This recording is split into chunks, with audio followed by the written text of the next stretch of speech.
next guest is one of those people that I have always wanted to meet, loved in so many things, and just fell in my lap because of LA Theater, which is how I get all the really cool people on my show.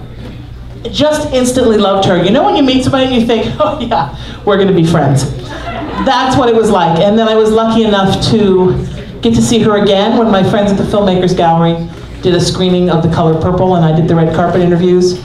And she was the first person I asked to do tonight, and I'm so thrilled she said yes. The wonderful Chong is here. Make some noise for her. Hello, my friend.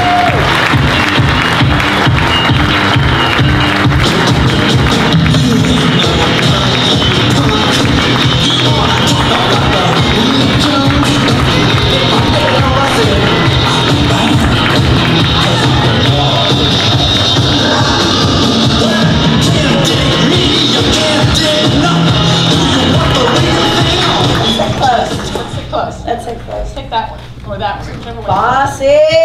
Come on. So bossy! Take that mic. Are you guys sleepy? I am. Everybody get up. Everybody get up. Seriously, stand up. Stand up. Stand up. Shake your body! Shake your body. Take a deep breath. You're going to talk to the Lord tonight. Oh, Ray Dawn has arrived. You guys having fun? Thank you, thank you. Are they a great audience? They're all right, they're all right. Oh, have you seen better? Had better? Really? I don't know about having On a better. Sunday at 11 o'clock? Right? This is a challenge. I play tennis. Do you really? Yes, I do. Wow, that was the thing, right? For years and years in this town. Do you play tennis? I don't think anybody got cast in anything in the 60s, 70s, or 80s that didn't play tennis. Well, the craziest thing is, I didn't start until I was late 30s. I did a tennis movie with Vince Van Patten called The Break. It was actually watchable. I loved Vince Van Patten. He's very sexy, and I got to snog him. And I actually think I even snogged Richard Hatch. Where is he? But I was like, did we? Okay. Yeah, I'm old. I've been around forever.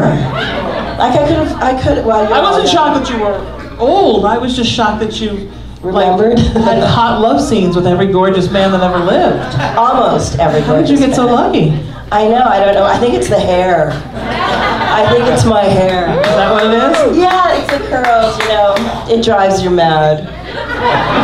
I kid. But you've been in amazing things, wonderful things. American Flyers. Yes. One of my favorites. Do you remember that movie? Oh, I love. You guys don't remember American Flyers? No. Oh my God, it was you. Oh, the three people back there. A little It was guy. a bike racing movie. A little unknown actor named Kevin Costner. Alexander Paul, who's done. She did this my 6th anniversary here. That's a sad ending. No, you know what was that? Oh, it did have a sad ending. Oh, a sad ending. Yeah. A sad ending. There's cancer in it. Oh, I'm sorry. Is this an audience that only likes things that don't have a sad ending? Well, I'm Irish, and all the movies I like have a sad ending.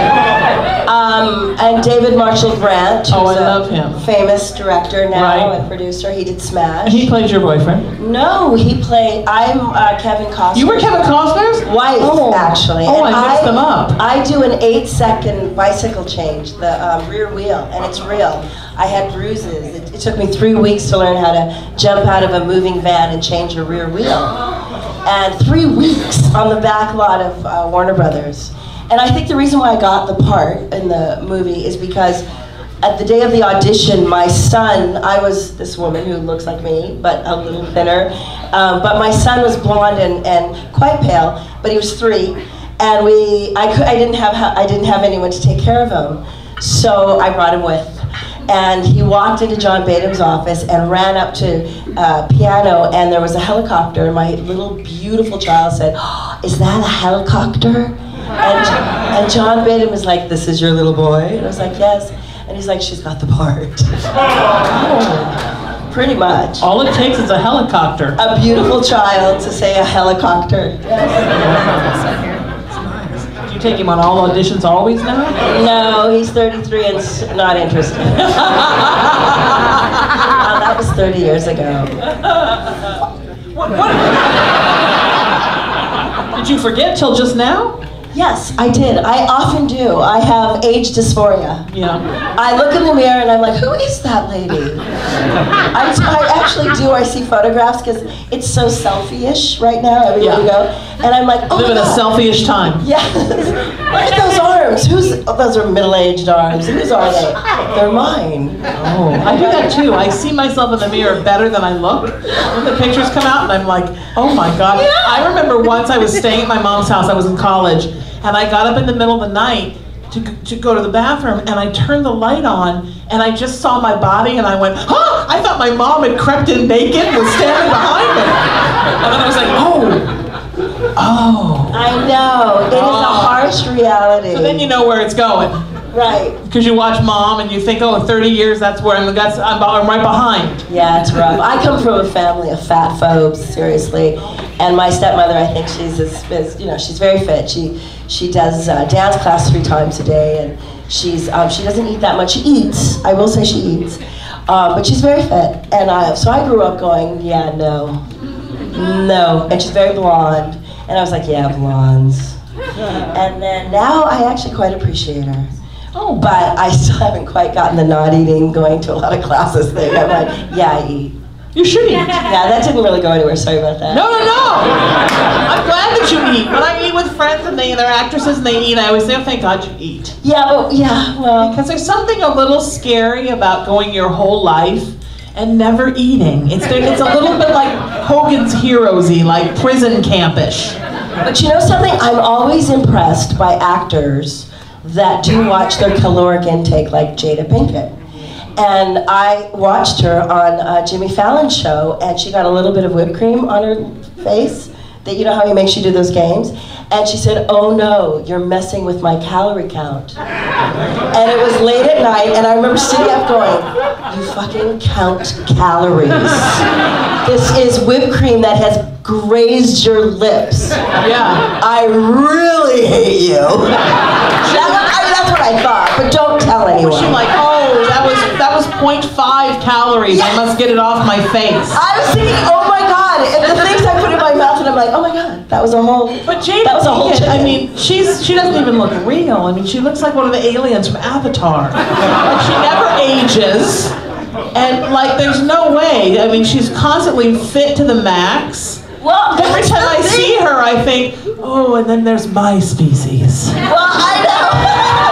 Well, can I tell you something? I do really very much respect her, fitness. I think she's an extraordinarily fit person. I think she's I respect so fit that it's insane. But I don't think you should. I think she's a shapeshifter. I think somewhere there's a really fat, slovenly Jada Pinkett, and she's like, oh, thank God it's midnight. Jada Pinkett is actually her avatar. And the truth is, she's sitting around like, Will, pass me another. Anime. It's her anime. Oh my God. And then I was thinking about the boycott, and I was thinking, well, wait a second, Jada, who's really good at being fit.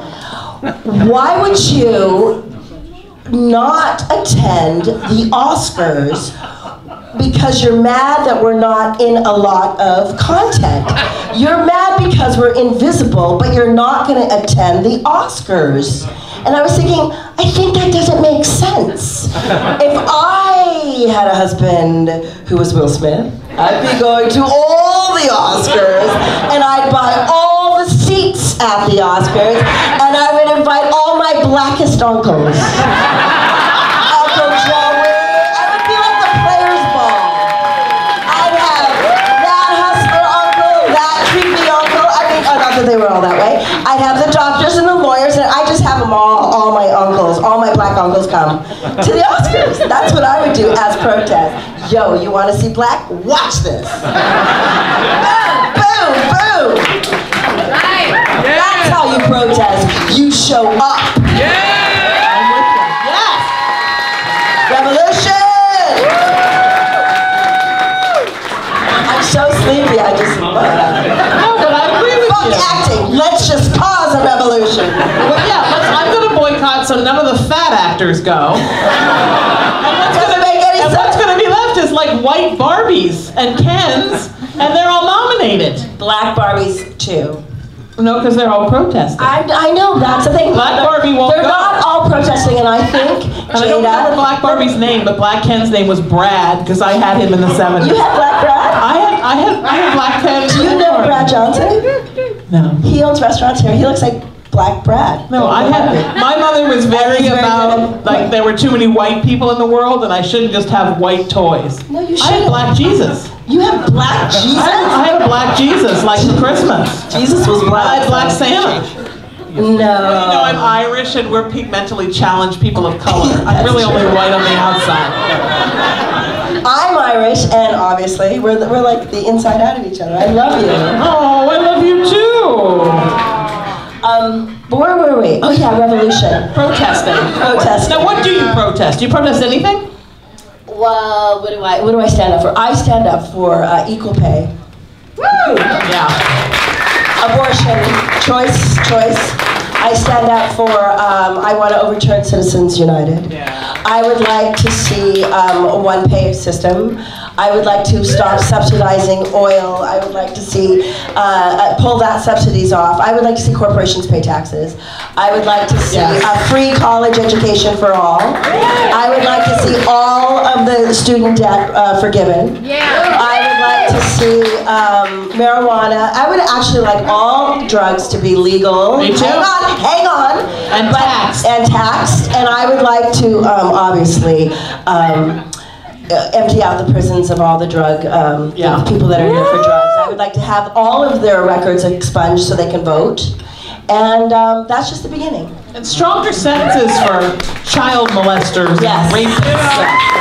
Oh no, and stronger sentences for corrupt politicians. And if you serve in Congress, if you are in Congress and you have not voted and you have not let your voice be known no matter what side you take, and you have not participated in the process, you should be fired. And I think that you should be reviewed every 2 years as far as your participation and your, just a student. I think there should be limited terms. Limited terms, that's what I'm saying. And I do think that everybody should get the same medical care that they get. So. And I also think if you want to reinstate the draft, then your kid should go first. Yeah, and there's so that's just the beginning of my world. When did you go?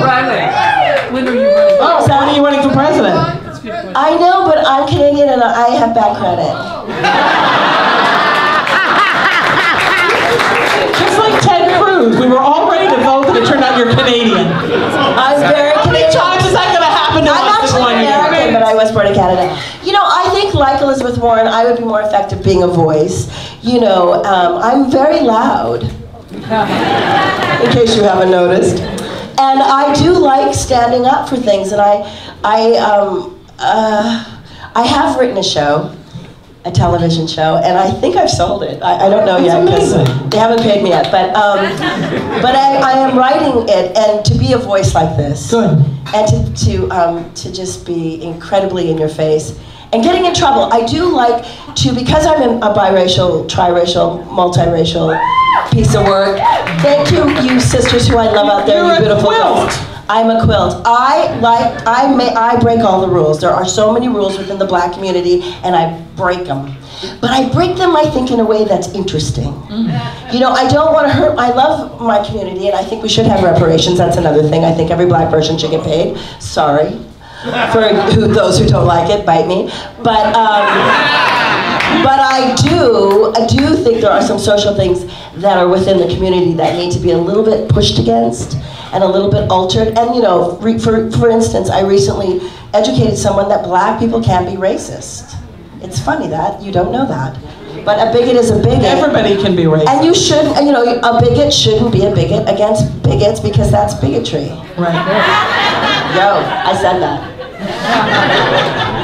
Wouldn't it be nice if it wasn't, if that just, they canceled each other out? But it is, and I think that's gotten very, it's gotten very bad recently, that a lot of people from minorities, and as an Irishman, I consider myself part of a minority, even though we each have 27 children, and are technically white. Well, technically we're clear.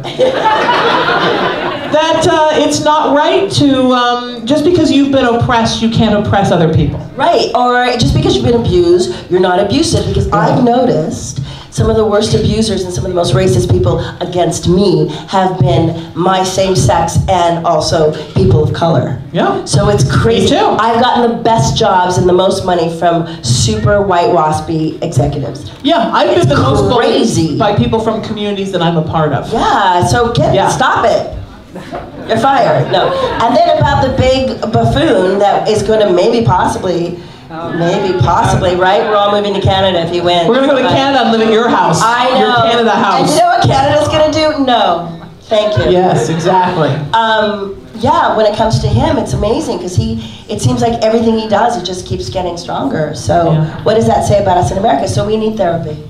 I agree. You're wonderful. Will you come do this with me again? I love you too. Thank you. I'm sorry I made you go to sleep.